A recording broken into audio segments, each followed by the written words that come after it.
آهای جوانان عزیز فریب خورده، ای پیاده نظام های دشمن، من خاک کفش شما را بر پوزه خیش احساس می کنم. من هیجانات زود گذر شما را می بوسم. فردا روز پایان اغتشاشات است. دیگر نیایید، جان عزیزتان نیایید. آخ نزن.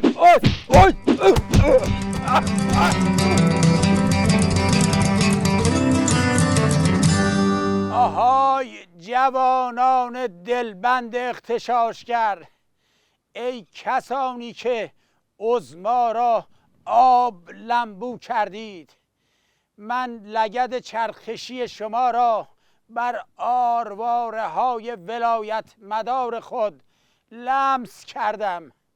قرار شد دیگر نیایید، پس چرا هیجانات زود گذرتان تمام نمی شود؟ فردا دیگر نیایید. آی نزن.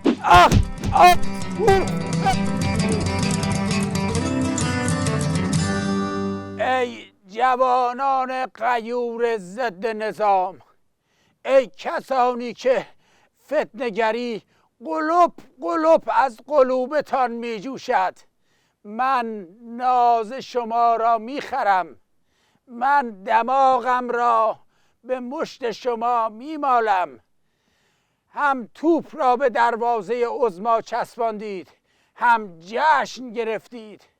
من منت شما را می کشم، انقدر می کشم تا کش بیایم. ما در حال پیشرفت هستیم. برایتان کرونا یاب مستعان میخرم. بابا جون دیگه نیاید. موشکمان با پوشکمان یکی شد.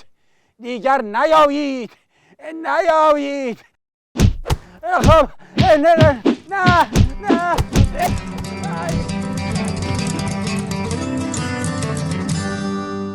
هی گفتم نیایید. آخر کار خودتان را کردید. الان دیگه نمیتونم کفشتون رو ببوسم، نه نازتان را بخرم. عظما مگه دستم بهت نرسه؟ ای تفتون ریشت. آی